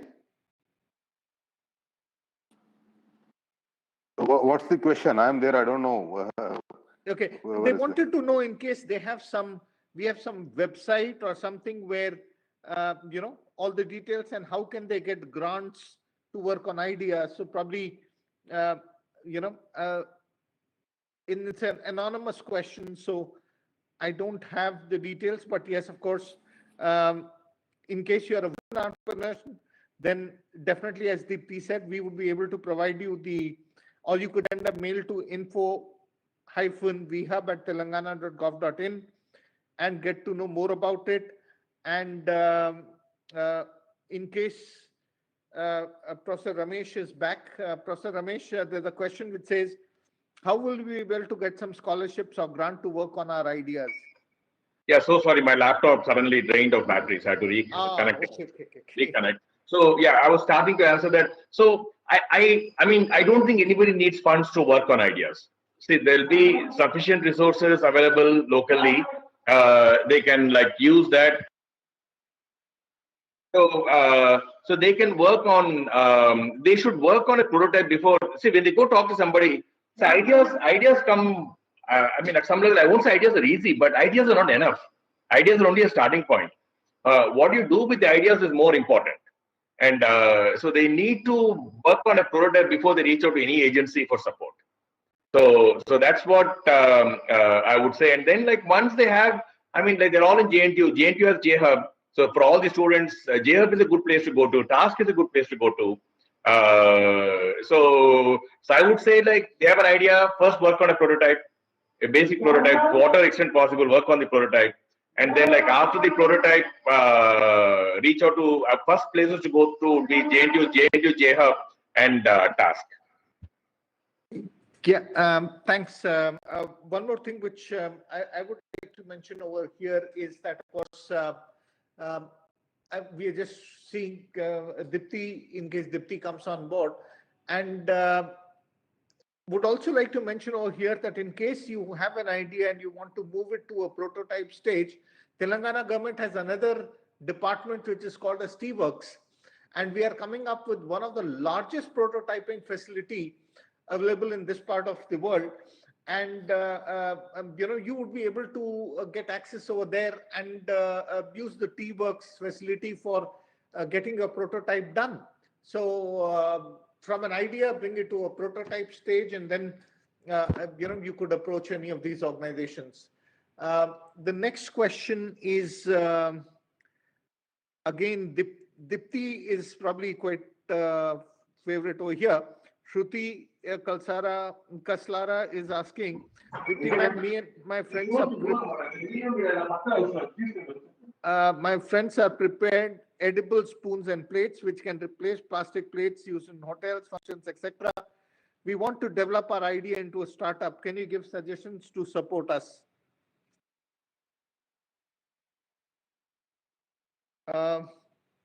Would any of you gentlemen be able to help? No, there are startups doing this already. Edible cutlery is something that's been, it's not new exactly. So they need to look at the market, understand, figure out their positioning. I mean, like, because the novelty of edible cutlery was like 6-7 years back. Now the novelty is gone off. Yes, it's not being used widely, but the novelty is not there anymore. So now they need to look at who are the others and understand their positioning better. That should be the first thing that they should do. Yeah, just to add to that, probably, you should not look at being a Me Too, as Professor Ramesh has already said, but try to see what is your USP. Is it, your production cost is easier, is better? Are the facilities through which you are doing the production or the speed of production something? What is your USP? You'll need to understand that also. And try to avoid as much as Me Too's. Of course, the market is quite big for all these things, and I'm sure there'll be, but understand the market, try out the test beds, go to people, try out what it is, because I think you need to understand the customer's voice very, very clearly. I don't know how many of you have heard the story of, Colgate itself. Just to help you understand why a customer is most important. Or probably I'll continue with the story later on. We have the Honorable Principal Secretary, Shri Jayesh Ranjan, who has joined us. Of course, he needs no introduction in Telangana or even in India and abroad also, with the kind of work that he has done. But he has been involved in developing policy frameworks, attracting new investments, identifying opportunities of utilizing IT in various government processes, and promoting digital empowerment of the citizens. He's a member of the Indian Administrative Service, and in fact, he was the topper of the 1992 batch. He holds a master's degree in psychology from Delhi University, a degree in business management from Indian Institute of Management, Calcutta, a master's in public management from the coveted Lee Kuan Yew School of Public and Policy, National University of Singapore. Sir, it's indeed our pleasure and an honor to have you with us today to ignite the young minds who are, and share your thoughts with us. Over to you, Jay, sir.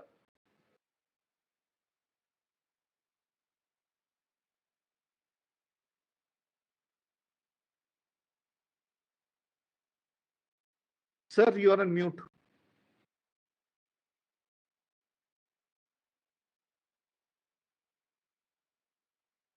Yes, sir.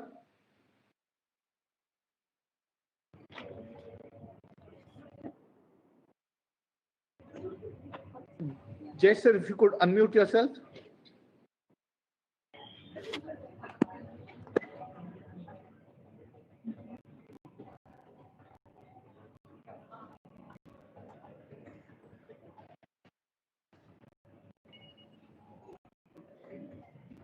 Over to you, sir.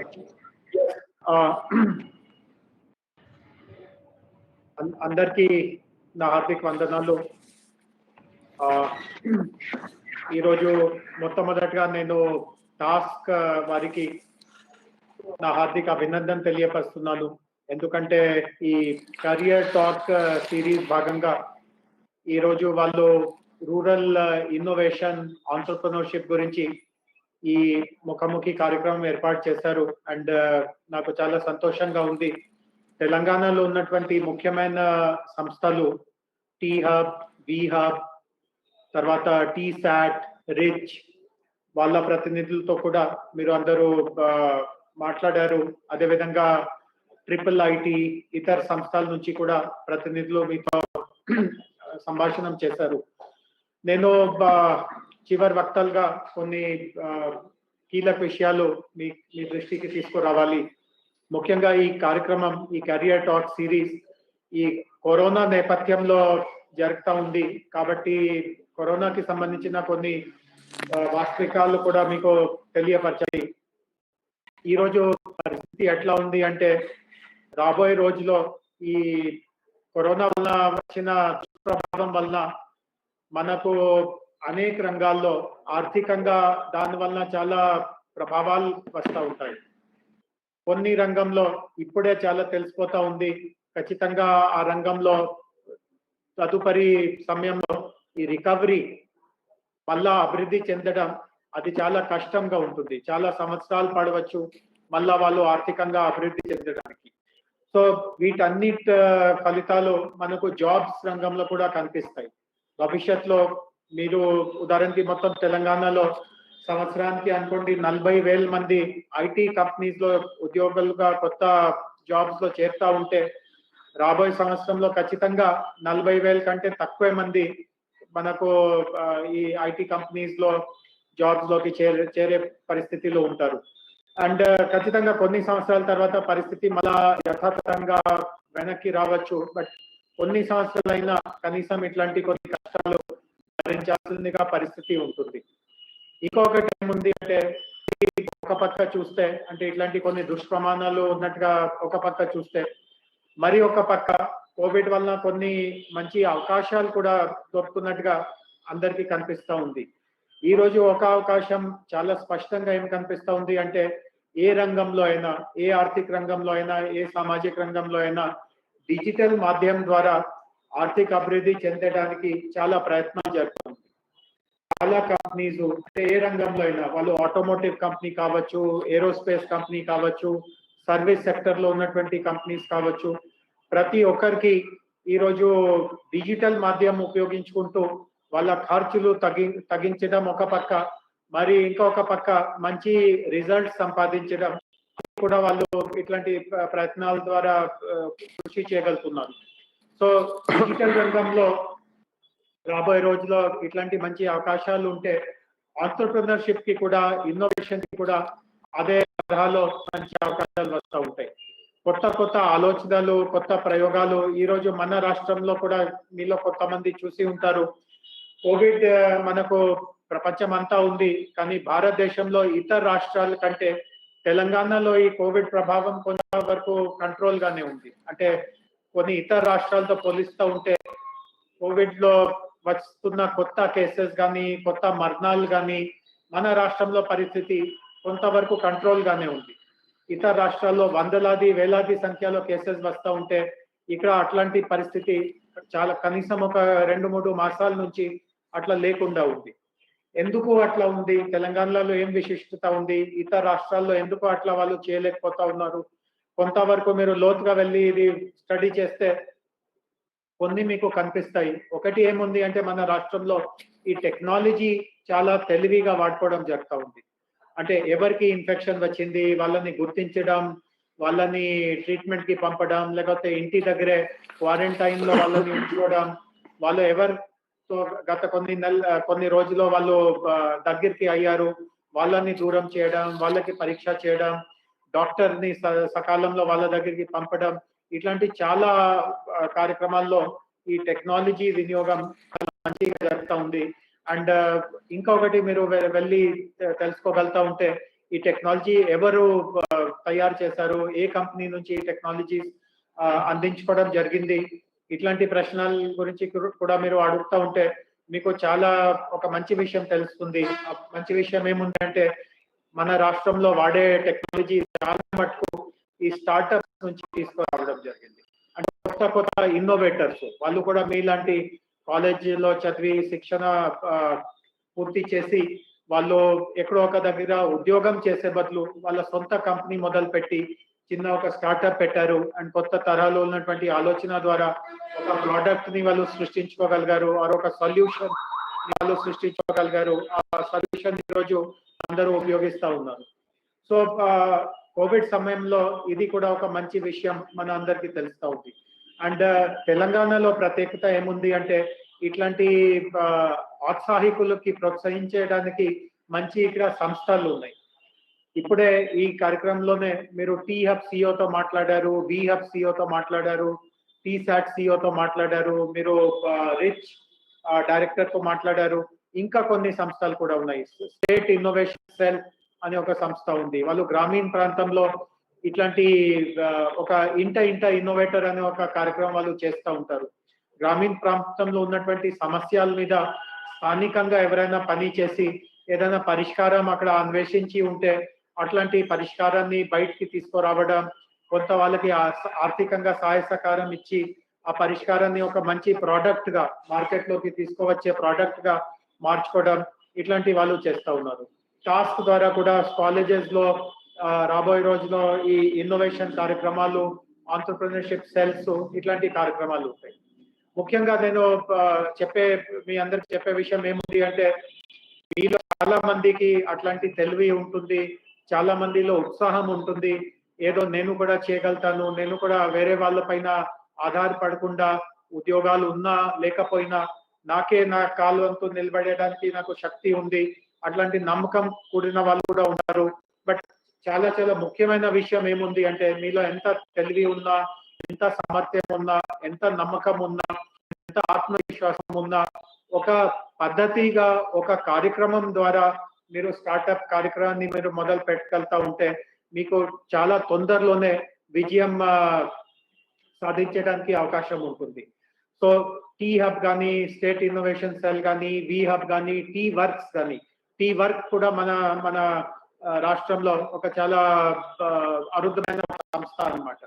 So మన రాష్ట్రంలో ఇట్లాంటి సంస్థలు ఉండటం మీ అందరి కోసమే ఉంది. అంటే మీరే ఇట్లాంటి సంస్థల దగ్గర నుంచి మీకు కావాల్సిన సహాయ సహకారం మీరు అందించుకోగలగాలి. మీకు ఏదైనా చిన్న ఆలోచన ఉంటే మీరు ఇన్నోవేషన్ సెల్ దగ్గరికి వెళ్ళి ఈ ఆలోచనని కరెక్ట్ గా పైకి తీసుకువెళ్ళడానికి ఏం చేయవచ్చు, ఏదైనా పరికరాలు తయారీ చేయాల్సిందిగా ఉంటే టీ వర్క్స్ దగ్గరికి వెళ్ళాలి. ఇంకా ఏదైనా స్టార్ట్అప్ ఆలోచన ఉంటే, టెక్నాలజీతో కూడిన ఆలోచన ఉంటే టీ హబ్ దగ్గరికి వెళ్ళాలి. కాలేజీలో మీరు స్టూడెంట్ గా మీరు ప్రాజెక్ట్ చేయాల్సిందిగా ఉంటుంది. ఇంజనీరింగ్ విద్యార్థికి ఖచ్చితంగా 3వ సంవత్సరంలో 3rd ఇయర్ లో ఒక ఇంజనీరింగ్ ప్రాజెక్ట్ చేయాల్సి ఉంటుంది. చాలా మంది ఇప్పటి వరకు నా అనుభవం ఈ ఊరికే ఏదో మొక్కబడిగా ఏదో చేసి ఇచ్చేస్తాము, 40 మార్క్స్ వచ్చేస్తాయి, పాస్ అయిపోతాము, అంతవరకే చూస్తారు. కానీ ఆ ప్రాజెక్ట్ ని మనము ఏదైనా బిజినెస్ ప్లాన్ గా మార్చుకోవడానికి ఇంకా కొంత శ్రమ పడి దాన్ని ఆ స్థాయిలోకి తీసుకువెళ్ళగలమా, కొంత తెలివిగా ప్రాజెక్ట్ టాపిక్ మంచిగా సెలెక్ట్ చేయగలమా, మా చుట్టుపక్కల ఉన్న పరిస్థితిలో ఎలాంటి సమస్యలు జనాలు ఎదురవుతున్నారు, ఆ టెక్నాలజీ ద్వారా దానికి ఏమైనా పరిష్కారం దొరుకుతుందా. సో కాలేజ్ స్థాయి నుంచి మీలో ఇట్లాంటి ఆలోచనలు తీసుకురావడానికి అవకాశం ఉంటుంది. దాంట్లో మీకు తోడ్పడే సంస్థ టాస్క్ అన్నమాట. సో ఈ కార్యక్రమం ద్వారా మీ అందరికి టాస్క్ తో పరిచయం అవుతూ ఉంటుంది. టాస్క్ సహాయం మీరు తీసుకోండి. అదేవిధంగా అనుకోండి మీ ఆలోచనకి తగినట్టుగా హైదరాబాద్ లో ఒక వైజ్ఞానిక సంస్థ ఉందో, దాంతో కూడా మీకు అనుబంధం అవసరం ఉందో, రీచ్ నుంచి మీరు సహాయం పొందవచ్చు.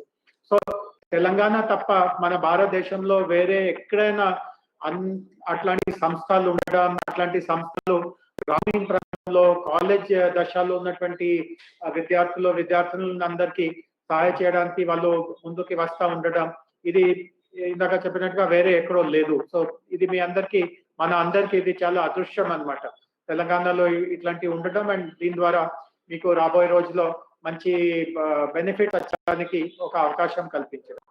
ఇంకొక చాలా హర్షణీయ విషయం ఏముంది అంటే మీలో చాలా మంది అనుకుంటూ ఉండవచ్చు ఇవన్నీ హైదరాబాద్ లో కదా, హైదరాబాద్ కి ఎట్లా వెళ్ళాలి, పట్టించుకుంటారు, ఎట్లా కలుస్తాము, ఎట్లా మాట్లాడతాము. సో ఒక చాలా హర్షణీయ విషయం ఏముంది అంటే రాను రాను ఈ టాస్క్ కావచ్చు, టీ హబ్ కావచ్చు, వి హబ్ కావచ్చు, టీ వర్క్స్ కావచ్చు, టిఎస్ఐసి కావచ్చు, వీటన్నిటిని ఇంకా కొన్ని వికేంద్రీకరణ చేయడానికి మేము చొరవ తీసుకుంటున్నాము. ఇప్పుడే వరంగల్లో, కరీంనగర్లో టీ హబ్ మరియు టాస్క్ కేంద్రాలు మొదలైంది. తొందరలోనే ఖమ్మంలో, తర్వాత నిజామాబాద్ లో మరియు మహబూబ్ నగర్ లో కూడా ఈ అన్ని సంస్థలు కేంద్రాలు పెట్టుకోవడానికి, బ్రాంచెస్ పెట్టుకోవడానికి మేము చొరవ చూపగలుగుతున్నాము. బహుశా ఒక సంవత్సరం లోపు ఈ 5 ప్రాంతాల్లో మీకు రీజనల్ కేంద్రాలు TASK, T hub, we hub, T works and innovation cell and RICH వాళ్ళు అందరూ అక్కడ మీకు చాలా దగ్గరలో ఉన్నటువంటి ప్రాంతంలో ఉంటారు. అండ్ అప్పుడు వాళ్ళతో కలవడం, వాళ్ళతో మీ ఆలోచన పంచుకోవడం, వాళ్ళ సలహాలు తీసుకోవడం, ఇవన్నీ మీకు చాలా సులభం అవుతుంది అన్నమాట. సో రాబోయే రోజులో ఇట్లాంటి ఇన్నోవేషన్ చేసే వాళ్ళకి, ఆంటర్ప్రినర్ గా తయారయ్యే వాళ్ళకి రాబోయే రోజులో చాలా పెద్ద పీఠం ఉంటుంది, మంచి అవకాశం ఉంటుంది. అండ్ తెలంగాణలో ఉన్నటువంటి ఇట్లాంటి సంస్థల ద్వారా మీరు ఖచ్చితంగా లబ్ధి పొంది మీరు మీ ఆలోచనల్ని ఇంకా పై వరకు తీసుకువెళ్ళగలగాలి. ఇంగ్లీష్ లో ఒక సామెత ఉంది, instead of becoming a job seeker I will become a job giver. So నేను ఎక్కడో వేరే దగ్గరికి వెళ్ళి ఉద్యోగం ఉందా, ఇస్తారా, ఇవ్వరా అట్లాంటి సమయం వృధా చేసే కార్యక్రమం బదులు నేనే ఒక కంపెనీ పెట్టి 10 మందికి ఉద్యోగం ఇచ్చే స్థాయికి చేరగలుగుతాను, ఎదగలుగుతాను. అండ్ నేను ఇవన్నీ మాట్లాడుతూ ఉంటే కొంతమంది అనుకోవచ్చు ఇవన్నీ గాలిలో మాటలు, ఇది ఎట్లా నిజం అవుతుంది, మేము చేయలేము. కానీ వాస్తవికత ఏముంది అంటే ఈరోజు మన రాష్ట్రంలో, మన దేశంలో వందలాది వేలాది మంది యువతులు ఈ దారిలో ఉన్నారు. ఇప్పుడే నేను హైదరాబాద్ లో చూస్తూ ఉంటాను, ఎంతో మంది కొత్త ఆలోచనలతో స్టార్టప్స్ పెట్టి ఉన్నారు. చాలా అద్భుతమైన ప్రొడక్ట్స్ వాళ్ళు బయటికి తీసుకువచ్చారు. అందరూ కూడా ఏదో ఆకాశం నుంచి వచ్చారు అనేది కాదు, వాళ్ళు కూడా మన లాంటి వాళ్ళే. ఒక కాలేజ్ లో చదివారు, కొంత కష్టం పడారు, కొంత ఆలోచన చేశారు, ఇట్లాంటి ఇస్తున్నటువంటి సహాయం ద్వారా పైకి రాగలిగారు. సో ఖచ్చితంగా మీలో ఉన్నటువంటి ప్రతిభని ఆ దిశలో మళ్లించడానికి మీరు కూడా కృషి చేయండి, ప్రయత్నం చేయండి. మేము ఖచ్చితంగా మీ సహాయ సహకారం కోసం ఎప్పుడైనా మీతోనే ఉంటాను అనే మరి ఒకసారి ఈ టాస్క్ కి ఈ మంచి కార్యక్రమం ఏర్పాటు చేస్తున్నందుకు నా హార్దిక కృతజ్ఞత తెలియపరుస్తూ ఇంతతో విరమిస్తున్నాను. Thank you very much, sir, for delivering the keynote address and helping, mention that our state has probably one of the best ecosystem. In fact, that's what all the people who are there on the panel were talking about, the kind of supportive ecosystem that the state has.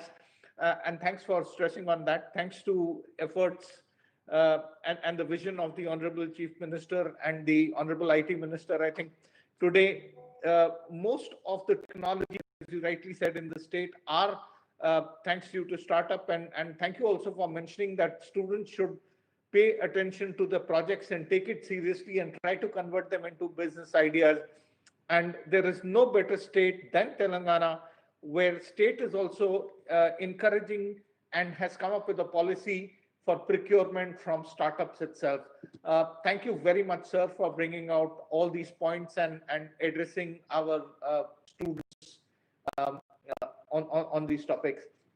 It was very interesting to hear from all the speakers, including Dr. R.S. Praveen Kumar. He spoke about the Sabala Hub and how exactly as a community entrepreneurship model that is functioning, and now hearing from you about how students should look at the local problems and try to come up with solutions for it.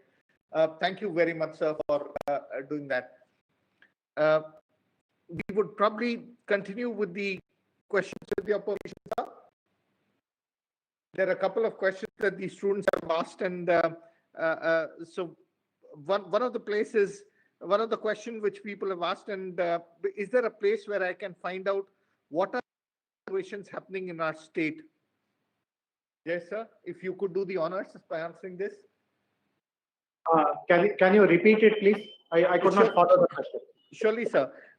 Rajesh is asking, is there a place where I can find out what are the new innovations happening in our state?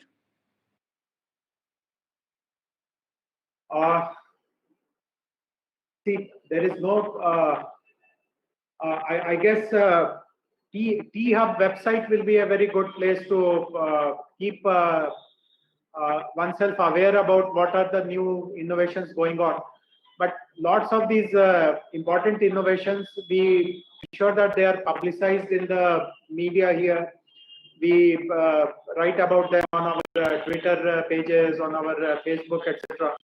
So this is how you will be able to keep touch with what's happening. But T-Hub website is a good place to become familiar with the new ways of. Actually, the other important thing is that many of the students, if they can talk to T-Hub or V-Hub or T-Works, occasionally these, I know this for sure, because whenever I go to T-Hub, I have seen on many occasions lots of students visiting T-Hub. So perhaps their colleges have organized that visit for a batch of students to come and see. That is also a very good way. Periodically, once in a while, if you come there, and T-Hub also organizes these kind of programs of students so that they also get motivated and inspired. But the websites are the best place. Each of these organizations have websites. T-Hub has a website, V-Hub has a website, T-Works has a website, Task has a website. So best place to keep abreast of what is happening through their websites. Thank you, sir. In fact, Task does arrange, and we are working very closely with T-Hub and V-Hub, and we have arranged, site visit, industrial visits to T-Hub and V-Hub during the last academic year. Sir, I'm also pleased to inform you that about 500 people were attending this webinar now. And apart from that, for the first time, this is also being telecast on TSAT Nipuna, as well as on the TSAT app, as well as on Facebook and YouTube Live. So apart from the 500 people, I think there's a much larger audience which today was able to gain more insights from all our esteemed panelists as well as you, sir. Thank you very much. Over to you, Shruti. Thank you, sir. I think a very good start to what we want to do in the entrepreneurship and innovation space, especially since we're very particular that let's focus on social innovation and rural entrepreneurship. I think this discussion definitely stood up to the title that we chose for this webinar, which is Insights into the Ecosystem for Social Innovation and Rural Entrepreneurship in our space, in our state. One thing that has come out of this discussion definitely is that the space for social innovation is wide open in our state. Be it the examples that were quoted by the panelists, be it the kind of support system that was spoken about. Rural entrepreneurship and social innovation has an enormous scope, and probably this is one area which has not been tapped in at that big a level. So I think going forward, the kind of ideas we have for webinars, for conferences, and for other activities in this space, I'm sure we'll be able to come up with a lot of ideas. A lot of students will get a platform where they can speak about their ideas, and I'm sure this will lead to a good place in the end. Thank you very much, all the participants, the panelists. Special thanks to Jayesh Ranjan sir for being there, to Ravi sir from T-Hub, Deepthi ma'am, Professor Ramesh, Professor Dr. R.S. Praveen. I think it was amazing. It is amazing. He's always been very inspirational in terms of the kind of work he's done with the tribal and the social welfare schools. And I think many of his ideas can be simulated at a bigger level also. A big thank you to all the panelists. A very interesting discussion and a good start for what we are planning in the future. Thank you very much. Yeah, just for the information of all students, faculty members, etc., we would not be having the Career Talk series next week as the exams have been announced. So we will be continuing the series, especially in the Innovation Month in the month of November. So all the very best to all the students. May you come up with flying colors. Thank you very much. Thank you, Jayesh sir. Thank you, all the panelists. Thank you, Malika. We can close the telecast now. Thanks, Shailesh Garu. Thank you, sir. Yeah, we're ending the session, sir.